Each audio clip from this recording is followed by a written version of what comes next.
Every living organism, plants included, want to survive. They don't want to be eaten. So the plant created this compound called caffeine to defend itself, to defend its leaves. So insects or fungi or animals will not eat it. That is the purpose. That is the supposed purpose of the caffeine in the plant. I don't think there is another assumption. It probably didn't put caffeine inside for us to have a cup of coffee. In this video, I don't want to go into the science, like the adenosine molecule and the effect on the brain and all this. I think you know, or you can find this information very easily. Coffee does many changes in the body, but we need to look at the principles. Why plants make coffee?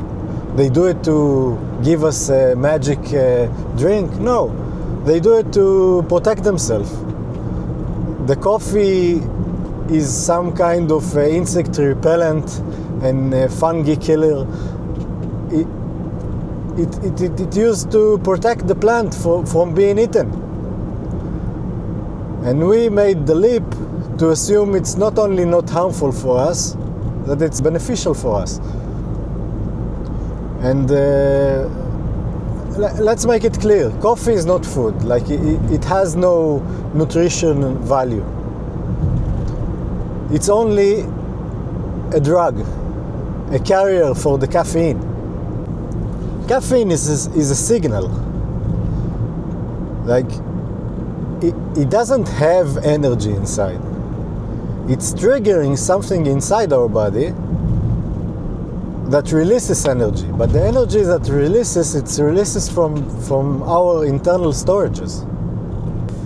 I want you to think about coffee in that way. Like, suppose you have a car, and the car has an engine that can reach certain RPMs. You know, the red line? The manufacturers put a rev limiter.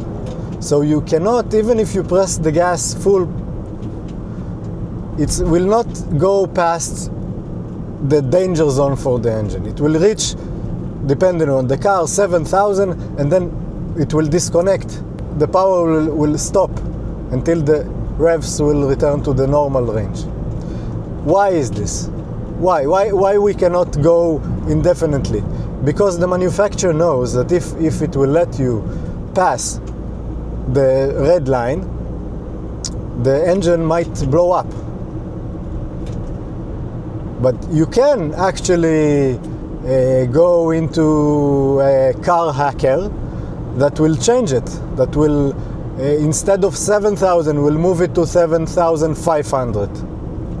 It will probably be okay. The engine will not explode, especially if the car is relatively new and everything is okay.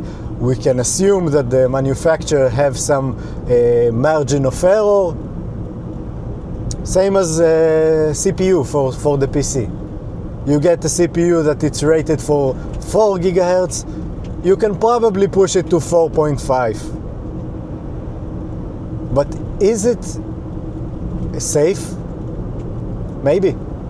In the case of the CPU, it might be safer because it has no moving parts. But in the case of the engine, you probably shorten the lifespan of the car, of the engine, if you move the limiter.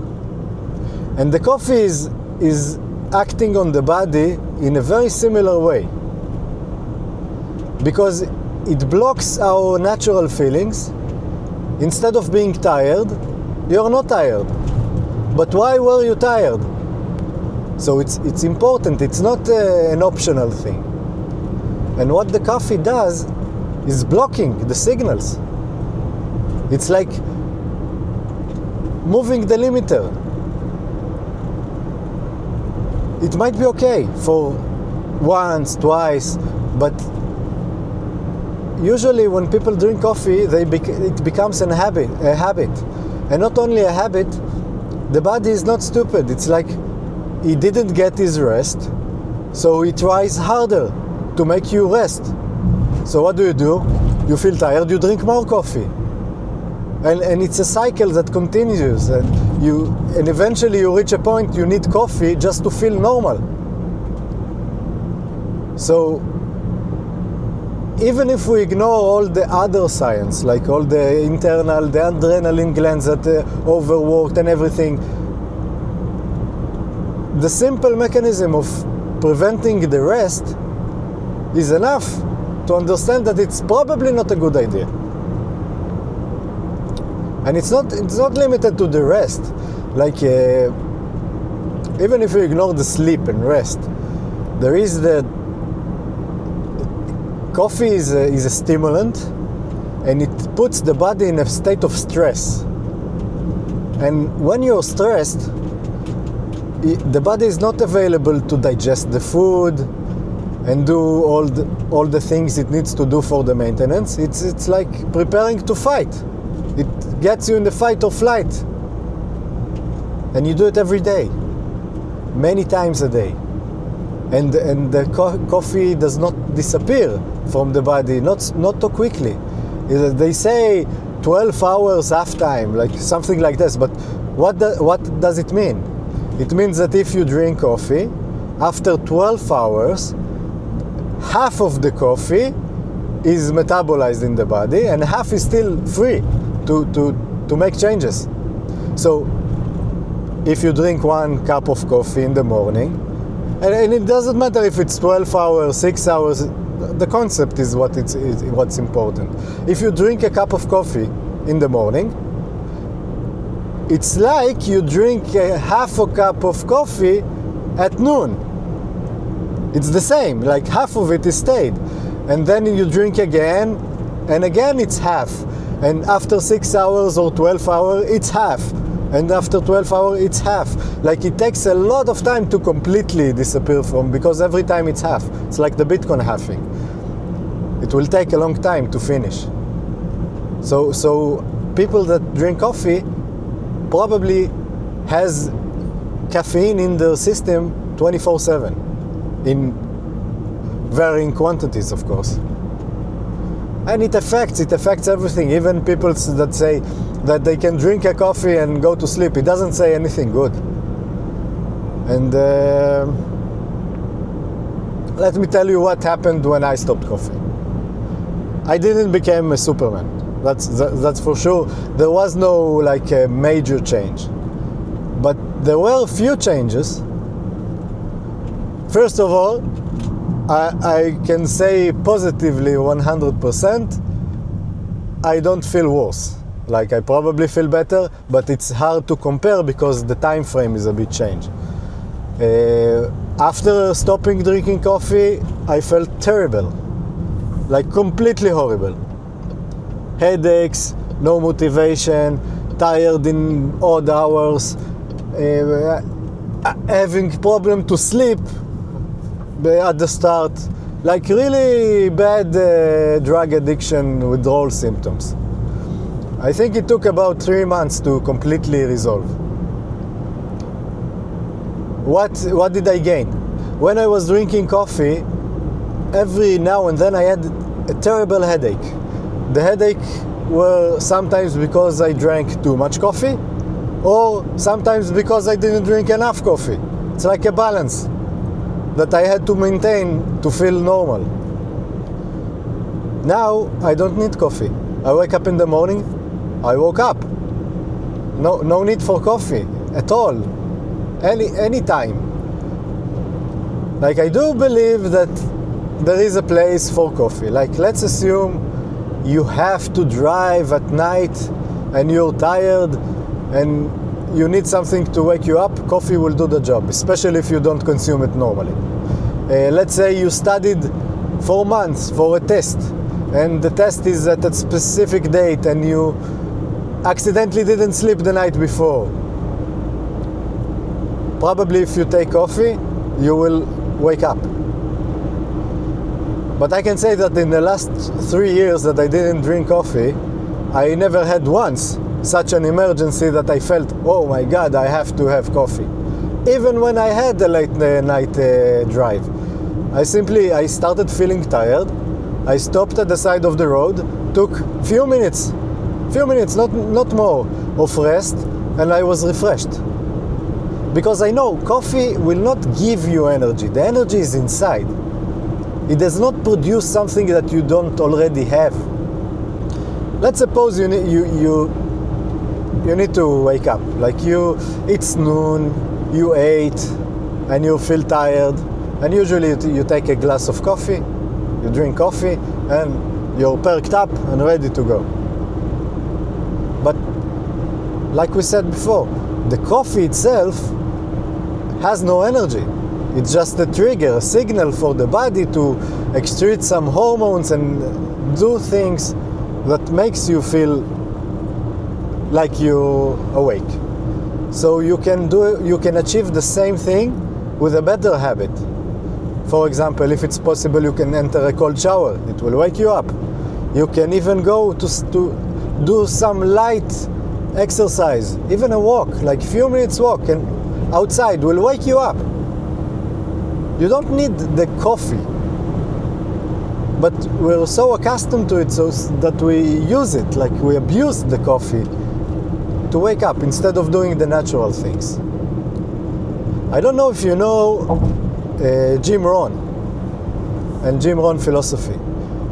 He has some idea that I don't remember how exactly he said, but something like small daily disciplines. What is success? Small daily disciplines repeated every day. And what is failure? Small errors in judgment repeated every day. So we need to think like the coffee.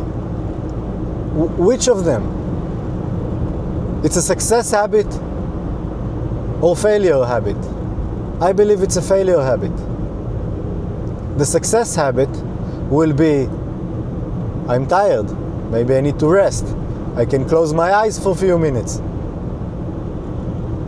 I can do a walk, I can have a cold shower. I can do 10 push-ups, 20 push-ups. It will probably wake me up.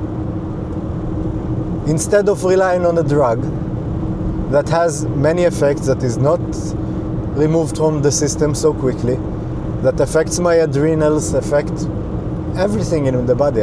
Caffeine actually touch everything in the body. Okay, do I think that it's important to quit coffee? There are many things more important, like carb consumption, excessive carb consumption, being heavyweight, not training, and many other bad behaviors like smoking, for example, drinking alcohol. They are much higher in the ladder of becoming healthy. Coffee is on that ladder, but it's not so high. So I'm not telling everybody like quit coffee, this is the most important. It's not the most important. People can drink coffee for many years and reach long lives, and probably everything will be okay. But this channel and my journey is not about being okay. It's about being the best, feeling the best, being resilient, being strong. And not needing coffee is also freedom, because you're not dependent. You're not dependent on a stimulant. You don't have to have your coffee or have to have anything.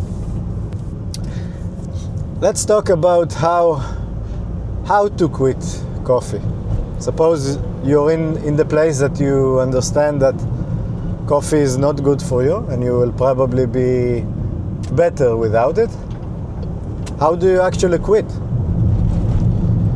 My suggestion is to quit cold turkey.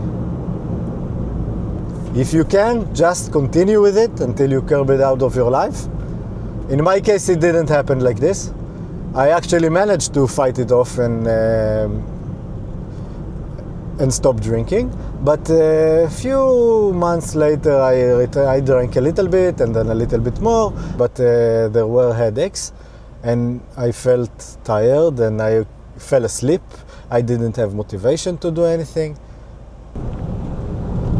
Every now and then there is a new studies that show that drinking coffee is good for you. It prevents cancer, it does this and that, but you need to remember, coffee is a very big industry that sells a drug, not food. So all these so-called studies need to be looked very suspiciously.